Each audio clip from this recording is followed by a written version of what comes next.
Good morning, everyone. Welcome to a rarity. This is going to be one of the only presentations at this conference that doesn't have anything to do with animals. Hey, it's just between us, right? Hey, we work hard, so we need some together time. That's what it's all about, right? So, whether you know it or not, we need each other. Just between you and me, we still have 2 million pets dying in shelters every year that don't need to die. We're just doing a lousy job at finding them homes. And I see some of you, I know what you're thinking. I got this big S on the tights I'm wearing underneath this convention outfit. I have news for you. You ain't going to do it by yourself. It's too big. We need each other to do this. And to give you some incentive, think forward. If we're saving 2 million more pets a year, we win a double victory. Why? Because that means we're saving every healthy and treatable pet that comes into our shelter every year. And guess how many pets are churned out annually by puppy mills? 2 million. As Emeril Lagasse would say on his cooking shows, bam! I mean, that's a victory we all want. We bring sheltering into the 21st century, and we run puppy mills out of business simply because we've taken away their market share. I mean, pure and simple, that's what we're doing here. I don't know how many of you realize we work in a very competitive industry. I mean, we're all trying to find homes for our pets, but so are pet stores, puppy mills, backyard breeders, even that dude down the street whose dog just had puppies, oops. That's our competition. And so if we work together as a team and provide good customer service, like any business, we're going to capture that market share. We were talking about this morning. I don't know how many of you saw the headlines yesterday that Walmart just announced in April, I guess it is, they're going to start giving their hourly employees $2 more an hour. And if you read the business pages yesterday, their reasoning is Walmart is losing market share, and they want to improve customer service. Because study after study after study shows that a happy staff and happy volunteers translate into happy adopters, fosterers, volunteers, donors. So if you have a happy staff, you have a happy customer base. I mean, probably everybody in Austin knows Southwest Airlines is the poster child of this. Their internal slogan is employees first, customer second. I still get that mixed up because it sounds backwards. Employees first, customers second. And if you've flown Southwest Airlines, you see that they treat their staff like gold, so they have this happy, fun-loving atmosphere when you get on the plane because the staff is happy, so it translates into you, the customer. So basically, that's all we're trying to do here is we're going to work together, and if we're all happy together, and I'm not trying to sing Kumbaya up here or anything, but basically, if, how we treat people matters. For instance, how many of you would adopt a dog to this young couple?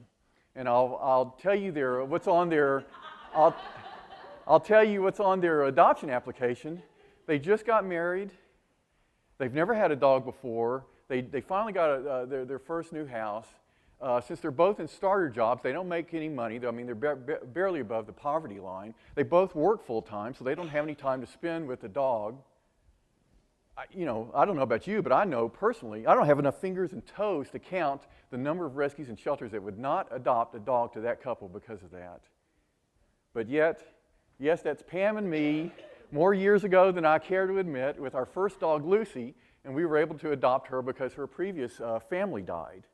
And I think about that sometimes, that if we had gone through what some of us put our customers through, that if we had been turned down or denied or belittled or just treated like dog do, what would have happened at that point in our young days? Would we have spent the rest of our lives trying to make lives better for homeless pets? Who knows? So what I'm saying is, all of us don't know. When we come across somebody, we don't know where they are in their journey of life. So how you treat people matters.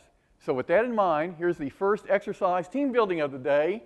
We're going to have a little meet and greet. And so for only 60 seconds, I want you to turn to each other and just introduce yourself, give your name and your agency, and let's all build a little team here. So go ahead.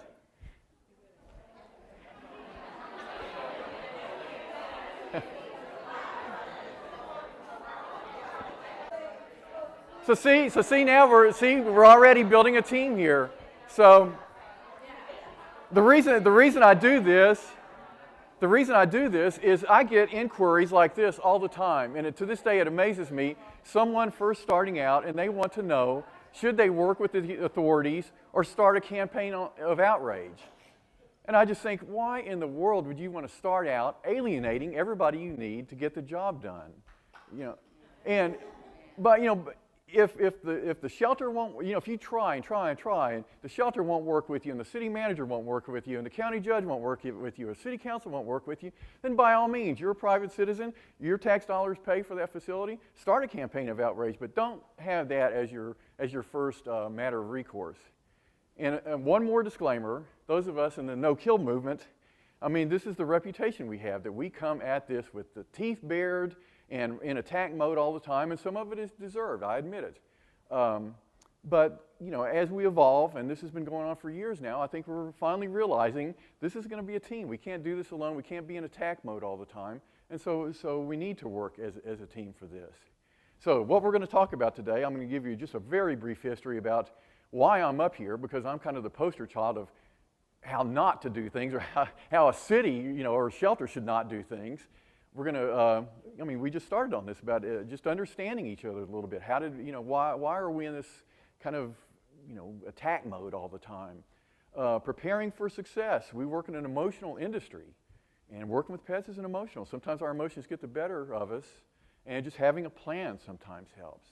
And then, yes, conflict does happen, so we'll go step by step on how to resolve our differences and do it in a professional manner so we're not just at each other's throats all the time. And, of course, leaving here, implementing everything we've learned, and working to save more lives. So my history, as with probably a lot of you, I started off as a poop scooper. To this day, I still am a champion poop scooper. But Pam and I laugh all the time that it's sometimes a luxury to go out of town because, wow, we didn't have to get up this morning and scoop kitty litter and clean up dog poop. So, hey, this is fun. So anyway, to make a long story short, Pam and I went to our shelter. They were killing about, this is in Rockwall, Texas, by the way, which is a suburb of Dallas. Went to our shelter and said, we wanted to help. And basically, they needed help with marketing the pets and doing off-site adoption. So just the two of us did this. And by, 8 months later, so we went from 50% save rate to 8 months later, 86%, just by marketing and off-site adoptions. Simple as that. And so, in the meantime, I was having these periodic meetings with the head of the shelter and talking about how we should do everything. And so one day he calls me in. And the object of the meeting was to tell me how everybody in the shelter, his whole staff, hated my guts. And when I walked in the door, some of them ran out the back because they couldn't even stand the sight of me. And we were just we were naive. We're thinking, wow, it's just the two of us and we're doing all this and we've got the save rate up to 86%. Isn't this great? And we're really helping. And it turns out they're, completely mad about this. It blindsided me. And I remember sitting there shaking, not knowing what to do and thinking, well, I guess that's it. That's all over. And they don't want to work with us anymore. And about 120 seconds later, I'm in the car on the way home, and I'm pounding on the steering wheel like an idiot going, screw them, screw them. And see, they set up a classic us versus them scenario. It didn't really have to be that way, but that's the path they chose, and that's where we went. So only 4 months later, the Rockwall City Council voted to set a baseline 90% save rate at the shelter, so effectively making the shelter no-kill. To this day, they still do 96, 97% save rate. And Rockwall, Texas being the screwy place as it is, that's when the bell rang and the shelter staff realized, we don't want to do this. We don't want to be no-kill. So, all kind of weird stuff started happening, like, mysterious disease outbreaks so they could kill animals, or the petty cash fund that they gave us to use on adoption events on the weekends suddenly disappeared. So I'm hauled into the police station to be interviewed by a police detective. What did you do with the money? Why'd you steal the money? And then it eventually came where they hired an attorney to sue us for creating a hostile work environment. So we ended up getting our own attorney, and the gist of the story is that was it. They had thrown everything at us they could to try to prove to the city council why the shelter could not be no-kill. The lawyer was like their last straw, and by the way, their strategy, our attorney found out, was they said they were going to destroy us personally, Pam and me, because that's all they had. They didn't have anything else to go on. So they were trying to scare us. They were saying, we're just going to run you down, ruin your reputation, run you out of town. And by that time, we said, hey, bring it on. And I'm serious, and it all just melted away. That's all they had. And they even got out of the shelter business at that point. They privatized the shelter. The city still owns the building, and it has to run under the city council guidelines. So like I said, it's still a no-kill shelter. But they just got out of the business. So I'm the poster child of also don't give up, because we suffered through all the ammunition they threw at us, and that's what happened. So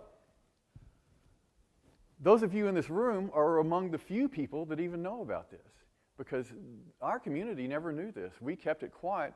Like I said, by the time the city council voted to make the shelter no-kill, we were doing 97% save rate, and we knew if this got out in the public and it looked like there's this big battle going on and everybody's suing each other, that who was going to suffer?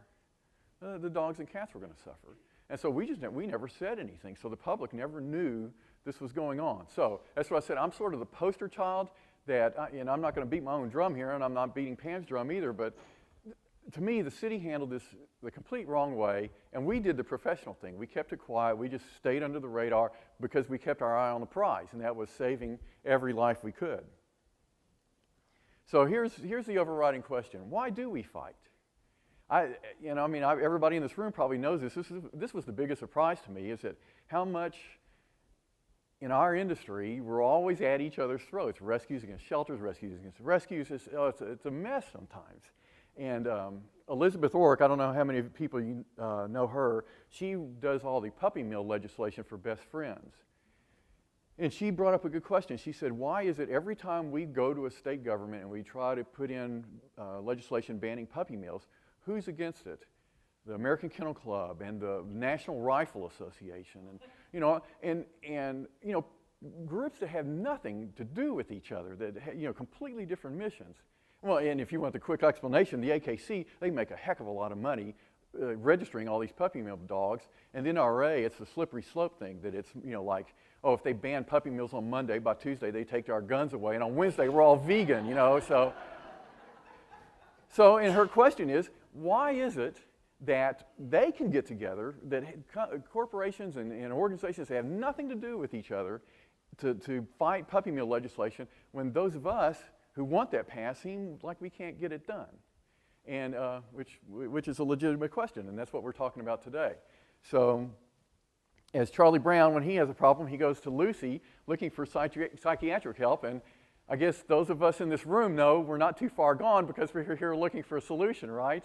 And Lucy also goes on to tell Charlie Brown, let's put a label on the way you feel, and that will help us understand what problem you have. So I'm not trying to generalize here, but we're just going to look at each side. So if you're on a shelter staff, you're a shelter manager, let's take a look at your volunteers and the animal advocates that want to work with your shelter to save lives. And the one thing almost all animal advocates have in common is IRS. And no, that doesn't mean they're late paying their taxes, although, I know people that, well, never mind. But it stands for idealism, realism, and sensitivity. Like I said, I don't want to generalize, but almost every animal advocate has these in some ratio. So idealism, what is idealism when it comes to animal advocates? Every animal deserves an equal chance. It's an idealist point of view. Everyone should share in our quest for the animals, even if you don't, we know people that could care less about animals, but an idealist thinks they should share in what we're doing. Truth and justice will prevail. That's the classic idealist stance. And we can change the world, enough said. So realism, what is that when it comes to an animal advocate? We want to respond to every animal's needs, right? We're realist about it. We know every animal that comes in the shelter in one form or fashion needs some kind of help. Rescue is exhilarating, addictive, and haunting. Yeah, see? Yeah. We have, and who doesn't say this? We have overwhelming needs and limited resources. And sometimes it feels like a battle. We're on the front lines. We're in the thick of it, and we're trying to make this happen. And so sensitivity, once again, everybody's got these in different ratios. So we have a strong empathy and concern for animals, of course. We have a natural ability to bond with an animal. I think everyone in this room could probably say that. Our sense of purpose comes from helping animals. And animal people have a natural alliance. We're guilty of this. We're walking our dogs down the street, and we'll just pass somebody walking or running by themselves, go, how's it going?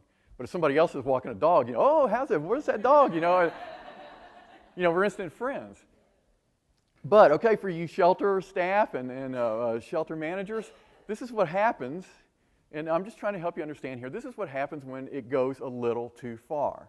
So we have the idealism that, we can change the world. We can make the life better for every pet. And sometimes it just becomes too much. And what happens to these people? They become controllers. They feel like nobody else is seeing this the way I want it to do. And I want to be, at this certain point. And so you end up trying to control the way people feel about this. And you start getting frustrated. And so I'm asking you, if you're in a shelter, just to understand this, that this is what happens when it goes a little too far. They don't mean to tell you what to do, but they're just, this is frustration building up. So realism, same way. What happens when that goes too far? The realist decides, there's just too many animals. I can't do this by myself. And what happens is they become a trader.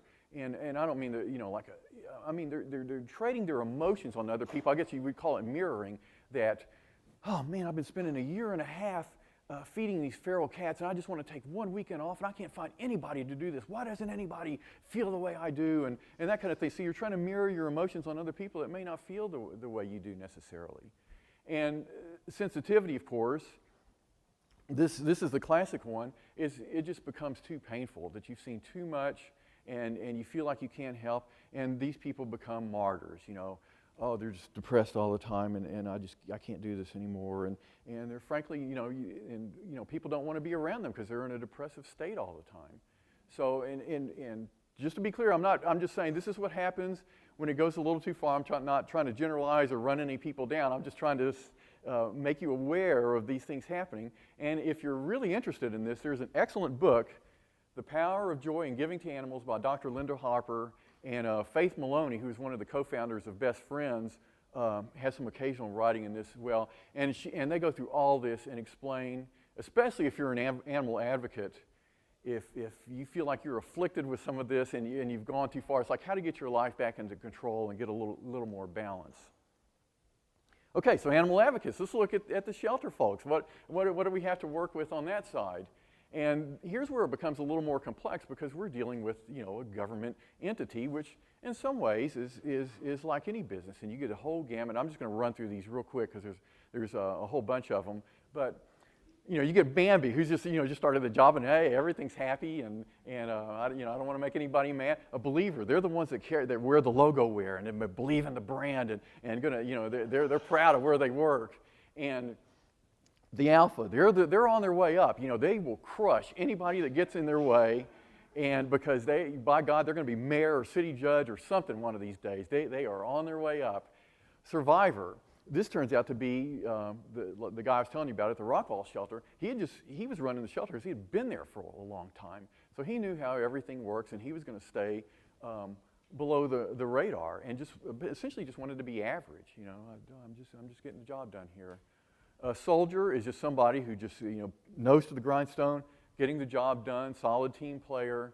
Now, if you're an animal advocate or a shelter volunteer, here come some people you might want to identify that you want to work with if they're at your shelter or in your city government or county government.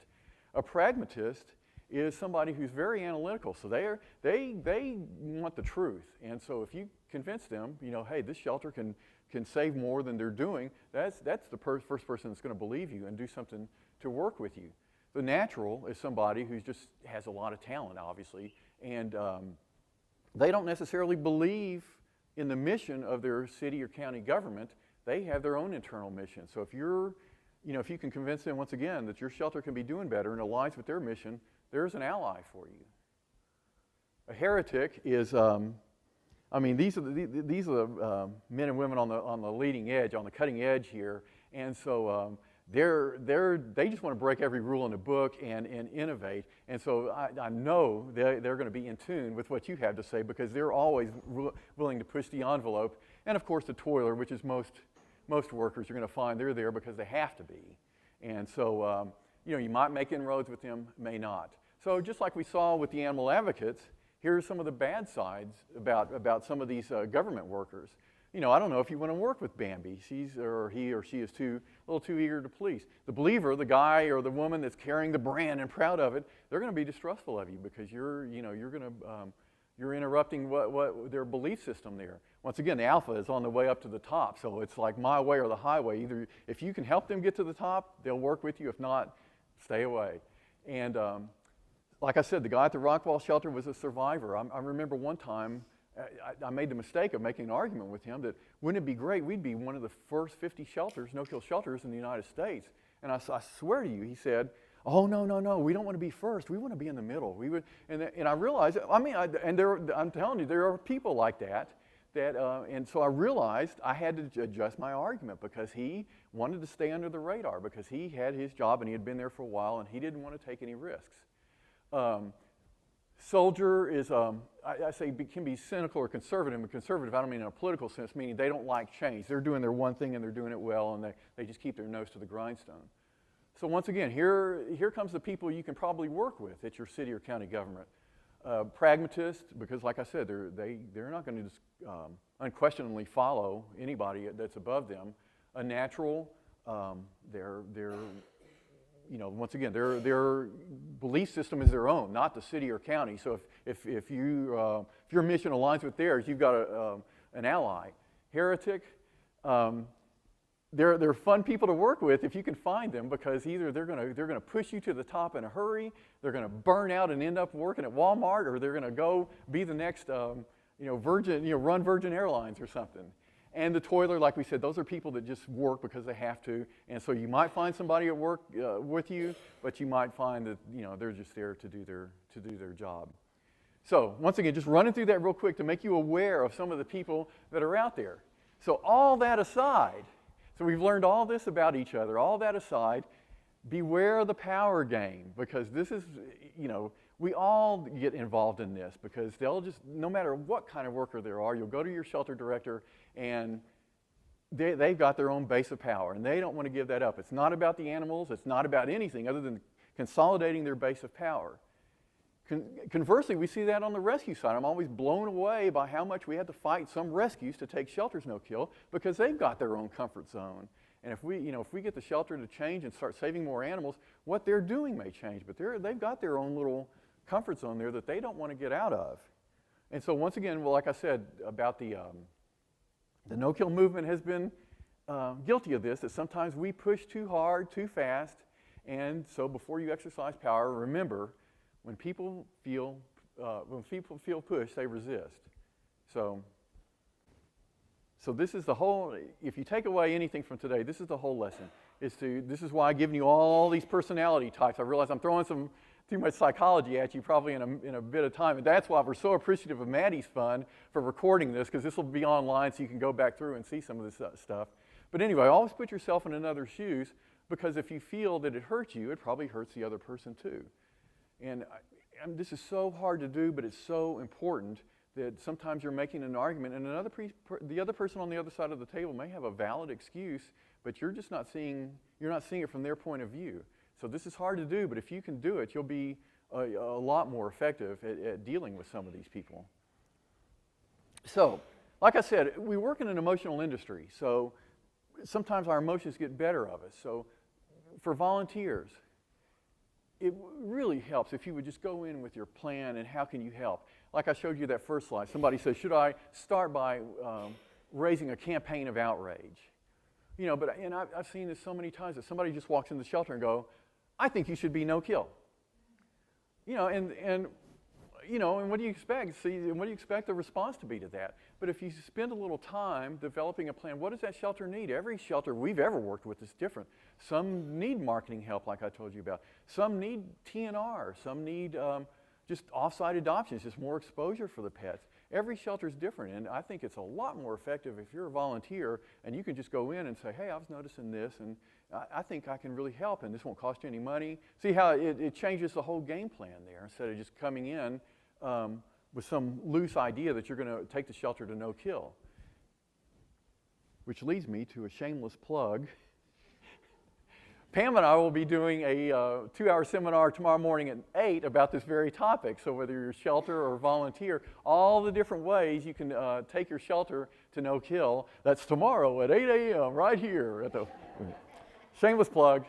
So once again, if you're a volunteer, don't walk into the shelter and just expect to take over. These people get paid to do this. They're professionals, and you're not going to get anywhere if you just come in with your teeth bared and say, let's go, no kill, and I'm taking over. Like I said before, that's why hardly anybody knows about our court case, because positive image helps adoptions. That's, that's the key.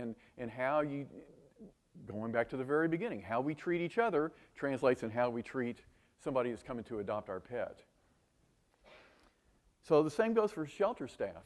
What is your plan? How can your volunteers help? It used to drive me crazy all the time at our shelter, because volunteers would walk in, and there were registered volunteers, and they'd walk up to the front desk to the ACO and go, okay, I'm here to volunteer. And the ACO would go, I don't know, what do we have for you to do? And inevitably, they just send them to the back and scoop poop out in the yard or something, It's just some menial task. And most, in our experience, the shelter staff thought the volunteers were there to take the load off of them. But I think, the volunteers were there to help the animals, which are two completely different things. We had there was a woman on our board that ran, it's called Helping Hands in Rockwall, so it's a thing that helps, low-income people and things like that, and it's a very successful organization. And she would always say, I would never have a volunteer do a menial task like scoop poop, because I want to enable my volunteers, and if I just give them, send them to the back scrubbing toilets, they're not going to last. If I need somebody to scoop poop or scrub toilets, I'll hire somebody, to do that. But a volunteer, you should give them a task and let them grow the same way you would a staff. And in fact, the most effective volunteer programs I've seen, if you're on a shelter staff, is you treat it like an employee would. You say, okay, here, what needs do I have?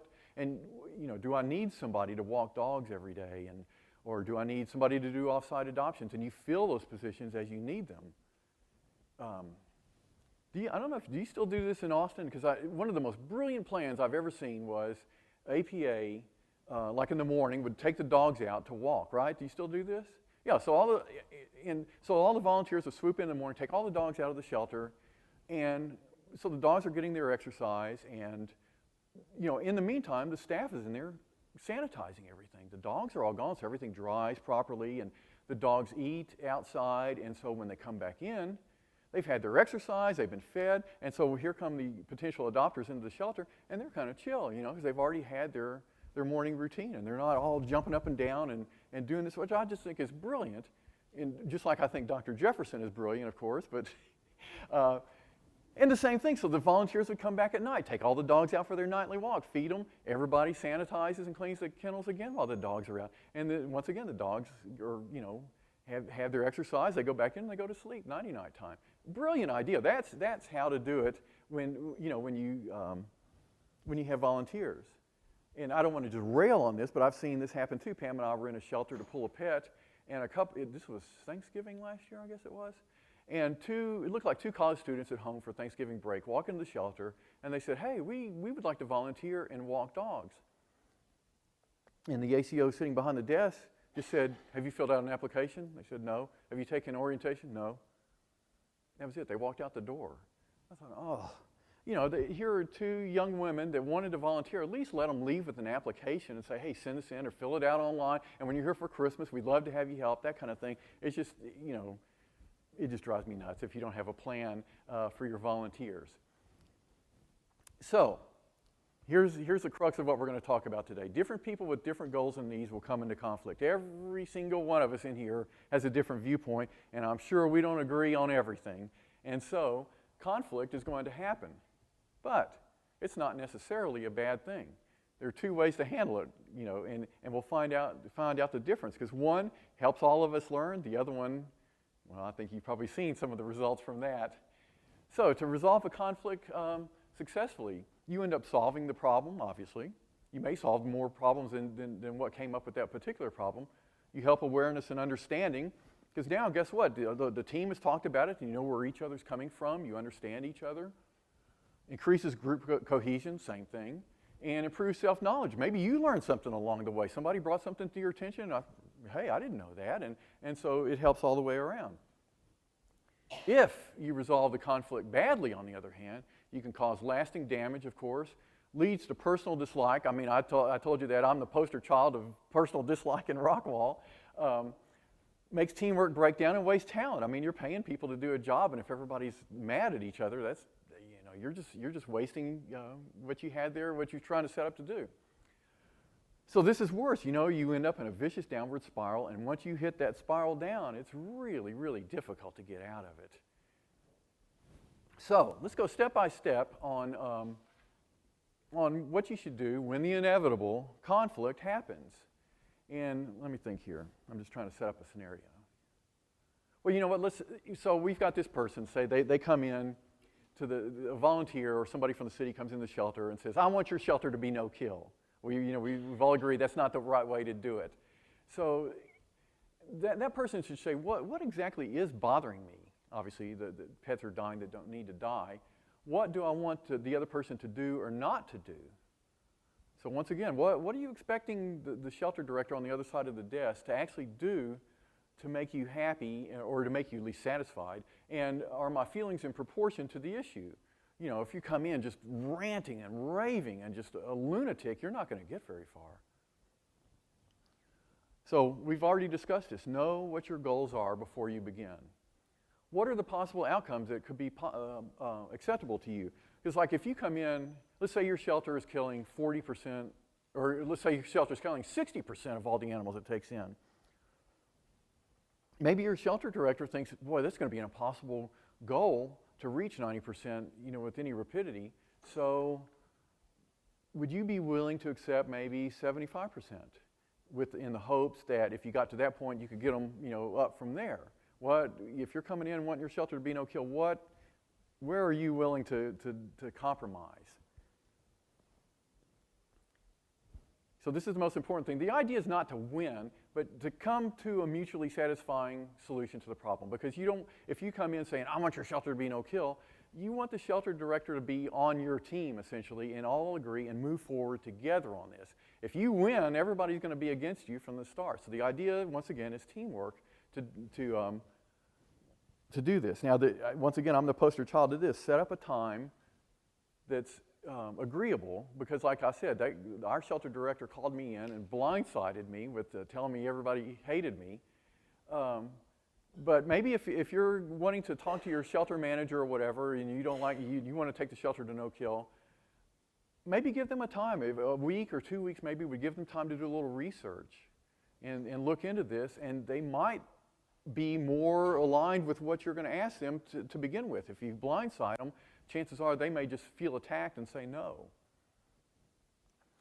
State the problem clearly. Like I said, I want this shelter to be no kill is not a problem, really. It's like we have all these shelters around us that are doing this, and there's no reason why we can't, and I've studied you, and we could be doing TNR, that kind of thing.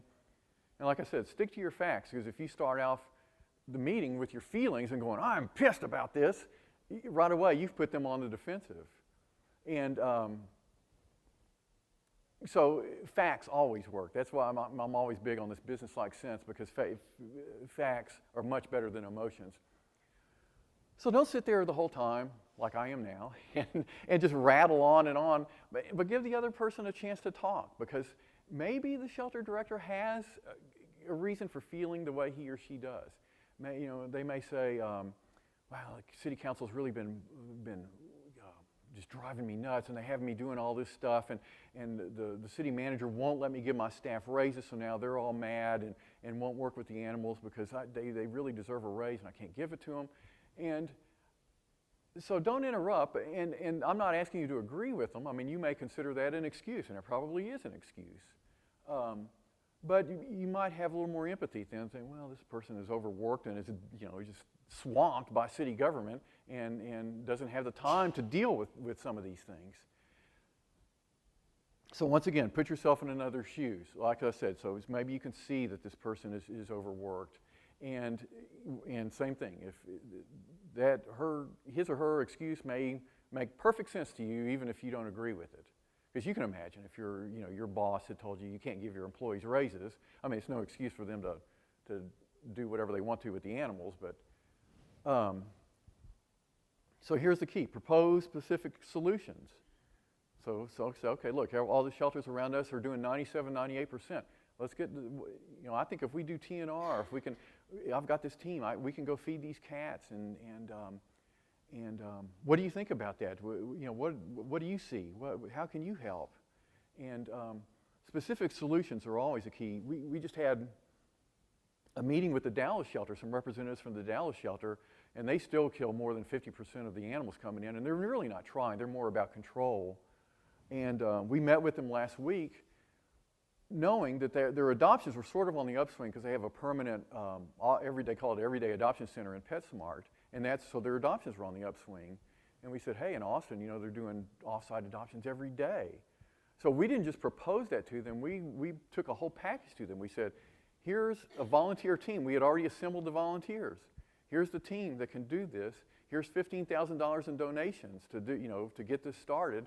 And just laid it out for them and said, here, so we provided a specific solution. Still waiting to hear, but that's what we did. We didn't just let them go off on their own. We have a specific solution. The shelter manager may tell you there's something wrong with what you're proposing, and maybe you can work that out. You can discuss the advantages. That's what we did. We told them all the advantages of having an off-site adoption program. And once again, be willing to compromise. That's the big thing, because you may not get everything you want right away. And same thing, if you just go in with one solution, let's say you want them to do a TNR and the shelter doesn't need TNR, if you don't have anything else in your pocket, you're just going to get shot down. So if you reach an agreement, hey, be happy about that, because that's a big deal. Especially, like I said, the way we're at each other's throats sometimes, it's a big deal to celebrate. And this is important too, and I think a lot of us don't do this, is schedule a time, and maybe a week from now, 2 weeks from now, a month, so you can look at each other and say, hey, how's this going? And they may say, if we're doing TNR, we have some cats over here that aren't getting fed. You can adjust and make sure things are moving smoothly. But even more importantly, if you've had this meeting and you can't come to an agreement, don't let it go. Same way as don't let a volunteer walk out of your shelter empty-handed. Don't let a potential adopter walk out of your shelter without some kind of follow-up. But schedule another meeting. Let's try this again and go back and regroup and come up with another plan. To me, it just seems sort of a no-brainer sometimes. I feel like I'm just, this is so simplistic to be calm, be patient, and have respect, but it's a lot harder than it looks, really, especially when animals are dying, it's tough to not just, to lose it, I admit. So the goal is to go from this with dogs fighting, and I want to offer a disclaimer right away. I don't want you thinking I'm putting up fighting dogs. Those are my dogs, Lily and Petunia, playing in the snow, and they just look like they're fighting. So I use them as a cheap graphic. But anyway, the idea is to go from that to that. And basically, it's just understanding each other. That's why we did the team building. That's why I described some of the things. Like we said, the animal advocates, they're full of idealism, realism, and sensitivity. And let's face it, some ACOs don't have that because they're essentially cops. They're out in the field doing field work, and they're not paid to be sensitive to the animals. So those ACOs need to be sensitive to you if you're an animal advocate. And on the other hand, you need to be sensitive to what they're going through too, because they've got their own concerns, and just beating them over the head all the time isn't going to get the job done. So just once again, just running through this real quick, prepare for success. What is your plan? Even Jackson Galaxy, I don't know if you've seen My Cat from Hell, he doesn't just go in blind. He meets a cat, develops a plan, gives it to the people, comes back 2 weeks later and see if the plan's working or not. Same concept. It's really a no-brainer. So when conflict occurs, just discuss your differences. Don't go back in the corner and just stew by yourself. It really helps to talk it out. Be calm, be patient, and have respect. And basically, that's what it's all about, taking a positive approach. We talked about Walmart. We talked about Southwest Airlines. And that's what it's about. If we're all feeling better about each other, we'll feel better about our potential adopters, our potential donors, our potential volunteers, and even Charlie Brown and Lucy. You know, they believe conflict is not a bad thing. It's a growing process for everybody. So don't be afraid of conflict. Don't take it the wrong way. You can actually make it into something good. Because the bottom line is, somebody's happiness is at stake up here.